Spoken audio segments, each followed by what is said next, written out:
Welcome to Out Motorsports, the channel for cars as you are. My name is Jake and I'm here with GM's latest electric vehicle creation. This is the 2022 GMC Hummer EV pickup truck. This is kind of the answer to what would you do if an EV didn't have to be efficiency first and it was more of an adventure vehicle and kind of a money no object, here's a blank check, build the ultimate off-roader sort of thing. So this is a fully electric vehicle. GM has brought back the Hummer brand as kind of a sub-brand of the GMC truck model lineup. And we're gonna talk all about what this 2022 Hummer EV is. We'll show you all of the little party tricks that they've been advertising and pushing, and then we'll talk about what this Hummer EV is like to live with in the real world. Now you'll notice I am at an Electrify America charging station. The charge speed of this truck is part of the big deal. This is on the Ultium platform, which is GM's new high-speed charging platform. It's an 800-volt charging platform, battery platform, and it gives a lot of power. It gives a lot of flexibility in where the batteries can go and how the battery packs can be shaped. And it gives you up to 350 kilowatts of charging speed, which is very exciting. Now, I was not able to really experience that while I was road tripping this thing all weekend. However, I came to the Electrify America headquarters because I live nearby, and I am getting 350 kilowatts of charging speed right now while this is plugged in while I am filming this. So that is exciting. It is very cool. Hopefully some of these chargers on the road, on the highways, can maybe work a little more reliably at that speed as things ramp up. I was able to get 150 kilowatts pretty consistently. But otherwise, let's talk about what this Hummer EV is, starting with all that power, all those drivetrains. So like I said, this is on the Ultium platform, and this uses 3 motors. So it's got 1 motor up front and 2 motors on the rear, and they make a combined 1,000 horsepower. And that is pretty cool, but what is even cooler is the amount of torque, because torque is really what you drive most of the time. Horsepower is just what gets advertised. But GM claims that this Hummer EV makes 11,500 pound-feet of torque, which is accurate, but it's misleading marketing because 11,500 pounds of torque is wheel torque measured down here. If you were to measure wheel torque of any 4-wheel drive pickup truck, like a, I don't know, GMC Sierra with a Duramax, it would be 15 or 16,000 pound-feet of wheel torque in 4-wheel drive low. So torque at the engine, torque at the drivetrain itself is going to be less, and it's kind of misleading marketing on GMC's part, but they did confirm that it is rated at 1,200 pound-feet of torque. So no matter how you measure it, the Hummer EV has a crap ton of power and a crap ton of torque. There's commas in those values, and that is pretty wild. Now, it has to have all that power and torque because it is a heavy vehicle. This is the heaviest EV on sale. It is heavy just as trucks go. It weighs 9,000 pounds. It is a big boy. Now, we're not here to body shame or anything, but this is a lot of weight. And we're going to talk about that in the driving portion, but yeah, it's a little over 9,000 pounds as measured by some other bigger outlets who have access to scales. As far as what else mechanically is going on here with the Hummer EV, it is sending all that power to all 4 wheels, of course, with the 3 motors. It has standard air suspension to go up and down. It has adaptive shocks to change the ride quality, and it has standard 4-wheel steering. So you have the ability to make really tight turns, which is really great. We'll talk again about that in the drive portion. And it's got a feature called crab walk, in which the rear wheels will turn in the same direction as the front wheels. They can go up to 10 degrees left or right with you at really slow speeds. GMC says that that is beneficial for off-roading. It's also just kind of a cool party trick. As far as other party tricks going on, the other big thing that that GMC has put in this is what they call watts to freedom, which is abbreviated WTF, of course. I personally find that all kind of cringe, but either way, it's launch control. So watts to freedom, you have to go through the infotainment and turn it on, and it prepares the Hummer. It lowers a little bit, it stiffens the shocks, and it gets you all ready, and then you basically brake torque it and let off the brake.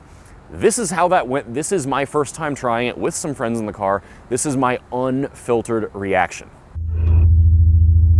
Holy God! Holy Jesus! So that is my full unfiltered first time reaction to WTF mode. It's really wild. It feels kind of like a roller coaster that just kind of snaps you forward. Once you get past that sort of party trick though, you do have to live with this car. Whether you are driving it day to day or just taking it out on the weekends as kind of a toy, you gotta deal with the size and the mass of it. So let's talk a little bit about how big it is, because everyone online seems to think that this is just this gargantuan vehicle, and frankly, I did too. I didn't know if it would fit in my parking garage when I got it here. I didn't know how I was gonna be driving in the city, all that sort of thing. It's actually not as bad as you would think. It's just proportioned kind of funny. It's very tank-like. Wheelbase-wise, this is just shy of 136 inches of wheelbase, so it is pretty long between the front and rear wheels. It is going to be a longer wheelbase than something like a Chevy Tahoe. Overall length is actually only 6 inches longer than a Tahoe, and it is shorter than a Chevy Suburban. So if you think of those two big full-size SUVs, this is between them in overall length. As far as towing and payload, those are the other numbers, of course, that everyone cares about. Every Hummer EV pickup is rated to tow 7,500 pounds, and GMC says these have 1,300 pounds of payload. According to the door jamb sticker on mine, that is correct. Kind of hard to go wrong, because all of these Hummer EVs being sold right now are first edition models, which is to say they're fully loaded, there are no options, and kind of is what it is. Now, I mentioned this has 4-corner air suspension, so of course it can go up and down based on the drive mode that you pick. So this is in normal mode. This is 10.1 inches of ground clearance as this sits right now. If you put it in terrain mode, which is the off-road mode, it goes up to 11.9 inches of ground clearance, which is a lot. That's pretty wild.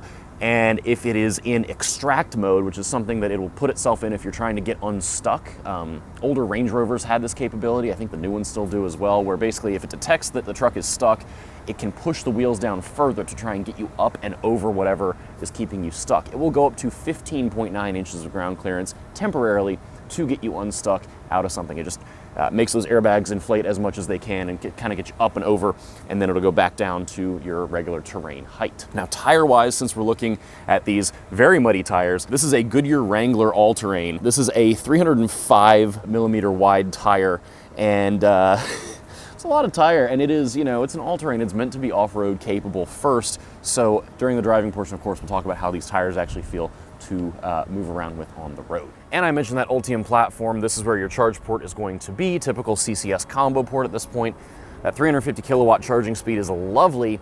You do have a gigantic battery to power this thing and give it the range that GMC wanted to give it. So it is rated at 329 miles of range. There's no long range model. They all have the same range going on, but it is a 221 kilowatt hour battery pack, which is part of why this thing weighs so much. The battery pack itself weighs almost 2,800 pounds, which is the weight of my race car with me in it. So that's just the batteries in this thing. And that is what GMC is using to give it that 329 miles of stated range. All right, now with all that, let's get behind the wheel and talk about how this 2022 Hummer EV Pickup Edition 1 is to drive. All right, so let's talk about driving the 2022 Hummer EV Edition 1 pickup truck. We're starting this in the city. I'm in Washington, D.C., and I'm in a newer kind of redeveloped part of DC, which means the streets are a little wider than they could be in other older parts of the city. This is a wide vehicle. Like, we have to get some of these proportions out of the way and talk through them. This is a big boy. It's very hippie, which is to say it's not actually that long, you know? It's between a Tahoe and a Suburban in length. So like, that's big for a city environment, but it's not massive. It's smaller than a 3/4 ton pickup truck, and it's smaller than most half-ton pickup trucks even. Where it's interesting is just the width of it, especially when you try to park it. My parking spots in my apartment complex, they're not narrow, but you have to maneuver very carefully to get in them. I just keep catching myself. It's almost like driving a dually where you have to just watch for the rear fenders in your mirrors as you're backing up. That's really been the most difficult part. The longer wheelbase certainly doesn't help things. However, having the four-wheel steering certainly does. The entire truck will just kind of pivot. So it's really interesting. You can take turns tighter than you think you can or you think you should. So it's actually not terrible in the city. It's not terrible to parallel park. You just have to watch out for the hips of it all, like I said. Now, getting out onto the highway here, this is where, of course, this is going to be more at home, is, you know, on the highway, in the suburbs, anywhere you've got more space. The chick said wide open spaces, and we're gonna go with that. This is a totally fine highway car. It's kind of interesting. The visibility is a mixed bag in here, in that you've got this kind of short windshield, you know, and I'll hit the wipers here so you can see it's got 3 windshield wipers because the windshield is so short. It's giving like Toyota FJ Cruiser vibes. What that means for a tall driver in particular, I still want the seat high. This can go a lot lower, but the seating position for me is not ideal there. So I have the seat kind of high, which means at stoplights, I end up staring at the windshield header and I can't see the light. So I have to pull up and look through the roof or squat down. Visibility otherwise, you've got pretty good views as you look out the windows. It's kind of the benefit of this thing being so square. The dash, the door sills, all that is fairly low. So you can get around pretty easily. I have not found a good position for the mirrors yet. I have been messing with them constantly. I've put 460 miles on this truck so far, and I just feel like, especially on the passenger side, I cannot see everything I need to out of that passenger mirror, and I keep adjusting it, and it's not getting any better. So I'm not sure what's going on there, but just kind of an odd quirk of the whole thing. I wouldn't say this is like a luxury first experience. That's not really the point of it. So it is comfortable. It is soft in the sense of the body moves around a lot, and that's kind of expected out of an off-roader. You want it to be soft. It makes it fairly comfortable both in the city and on the highway, but it's not like a plush kind of soft. It's a little more, you've got less body control than I would hope for is what I'm getting at. But doesn't mean it's a bad ride. The ride, I think, is one of the strongest points of the vehicle, kind of wherever you are with it, on-road or off-road. The throttle is really progressive and linear. It's nice because, yes, this has a ton of power and a ton of torque, but it's easy to just roll onto it and, not throw yourself back. And really, unless you're doing that watts to freedom launch control mode, you're not going to do that because it doesn't give you everything all at once. It ramps the power up pretty nicely either way. So I like how the throttle works. You've got true one-pedal driving, so again, easy and progressive. You can lift off the throttle to slow yourself down, and you can come to a full stop, which is great. It'll dump energy back into the batteries, which is great.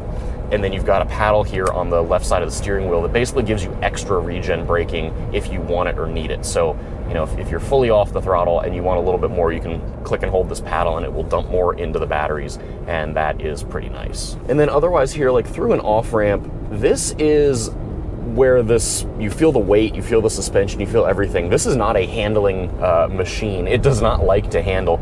The steering gets weirdly heavy as soon as you go off center with any sort of speed. And I think that's actually coming from both the tires and how they've got the power steering programmed. It is very disconcerting, especially if you're trying to carry much speed, but you shouldn't be carrying much speed in this. I am comfortable doing it for the sake of like proving a point and testing things, but it really doesn't like you carrying speed. I was on some back roads yesterday, and I didn't have any like, oh shit moments, but I had some moments where I was very aware that I was asking it to do something that it really didn't want to do.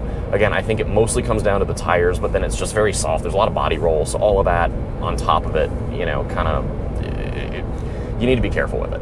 As far as everything else, people were asking online, like, oh, how does it stop? I can't believe it's 9,000 pounds. How are you going to stop this thing?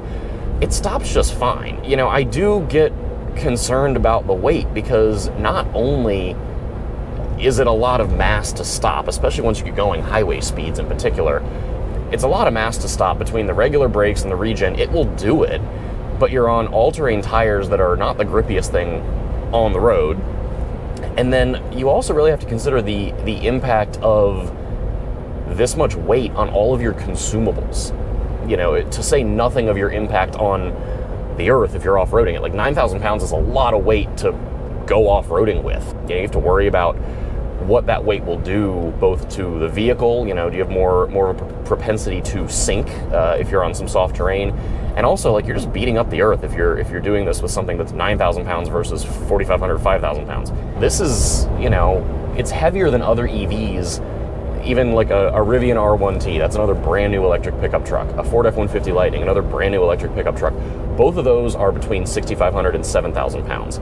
Do I think that's also acceptable? Well, no, but this is another almost 2,000 pounds on top of a Rivian, and I just am not really sure where they got that weight. I just feel like this vehicle in particular, like, there was an opportunity to sort of reinvent what a Hummer stood for and what it could be, and I feel like doing this as a full EV with all the capability is really awesome because you're getting EVs into a segment, which is to say very capable off-roaders, where they haven't necessarily been yet, or they're just getting there. But this really leans hard into old Hummer for the images and the stigma, and I think it's a little bit of a missed opportunity to maybe change what that brand or sub-brand in this case kind of stands for. Now, as we're back up to highway speed here, worth mentioning other driving characteristics like I was talking about. The seats are fairly comfortable. I did most of my 460 some miles all in one day, and the seats were pretty good. Nothing really to complain about. The wind noise in here is substantial, just overall interior noise. For how much this thing costs, it's noisy. You know, it's $110,000. It is, of course, like I said, not a luxury first kind of vehicle. It's a capability first kind of vehicle. And the issue with making something that's so blunt and boxy is you're just pushing a big box through the wind. So you've got a lot of wind noise. I'm getting a lot right up here where the windshield meets the roof. That is fairly noisy right there. And then the tires are so loud. You've got a lot of tire noise.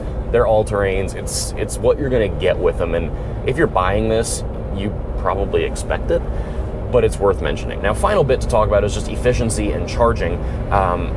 Efficiency is poor. Like I said, 9,000 pounds doesn't do you any favors, but this has a rated range of about 330 miles from GMC. The Ford F-150 Lightning extended range has a rated range of about 330 miles from Ford. Ford is getting that range with about 100 kilowatt hours less in their battery pack, which is to say the size of the container, the size of the battery pack is that much smaller. So what that means is Ford's F-150 Lightning is far more efficient. Much like you would think miles per gallon, you think miles per kilowatt hour here. And that's part of the issue. Like, driving the F-150 Lightning unloaded with no trailer, I was averaging about 2.3 miles per kilowatt hour. Driving this unloaded, I've been averaging 1.2 miles per kilowatt hour in similar weather conditions, you know, 40s to 50s during the day. That's a big hit. That's why the battery has to be so big to give it this kind of range, which means you add that curb weight. It's all just kind of this self-fulfilling, you know, circular sort of thing of chicken and egg. As far as charging, this is on that 800 volt architecture. That's what Ultium is. It is rated to charge up to 350 kilowatts, which is on the surface very cool, very exciting, very, very fast. Like, that is really what I think every EV needs if it's got any sort of bigger battery. The issue, and I was doing a lot of this yesterday, which none of you know what day it is, but the start of the Christmas holiday travel period. So that Saturday kind of before everything, I dealt with a lot of chargers that were down, where half the chargers were broken. And then the ones that were working were rated for 350 kilowatts and could not output that much. So I was only getting at most about 175. So that was kind of irritating. Not a problem with this vehicle, it's just a problem with the charging infrastructure. Now, the cool thing is I'm using the built-in GMC Hummer infotainment system, which uses Google Maps. It's connected. And if you put in your navigation directions and it includes a charging stop, it will start preconditioning the battery automatically, which is required to get all that charging speed. The other nice thing versus using Google Maps on CarPlay or Android Auto, using the built-in system, is it shows you your state of charge when you get to your destination, which is really nice. A lot of the other EVs will do that if you use their built-in mapping, which I love because you don't worry about range anxiety or anything. You just know, oh, I'm good to go. This is how much is left. Okay, and then the final thing to mention here is with off-roading. I didn't off-road this in the traditional sense. I got permission from a friend to basically tear up his side yard as part of a holiday party, and we had some fun with it. And the interesting thing, this was kind of a grass, mud sort of situation, not a rock crawling, slow speed sort of situation. And the interesting thing is that, you know, this has the diff lockers as far as locking, you know, your electric motors. So we tried it with the rear one locked. It worked fine. This is a very pushy vehicle in the front when you start trying to get it to rotate when it's got low traction. The front end wants to just plow unless you completely lift off the throttle and really slow it down to make it bite and turn in. Now, granted, we were on basically mud. I can't say how that would work in snow. I can't say how that would work in any other sort of terrain, but in that moment, it was surprising how much it did not want to rotate. All right, that is it for this review of the 2022 Hummer EV Pickup Edition 1. Thank you so much for coming along. I know this was a longer one, but there was so much to cover. It's a very exciting vehicle, whether you like it or not. Please be sure to like, share, comment, and subscribe right here on YouTube. Give us a follow on Facebook, Instagram, and Twitter at Out Motorsports. And if you'd like to join a community of fellow LGBT automotive and motorsports enthusiasts, head over to outmotorsports.com. We have a whole community online. We're doing events in 2023, and we would love to have you join us for any and all of that. Till next time, please stay safe, be well. We'll see you again soon.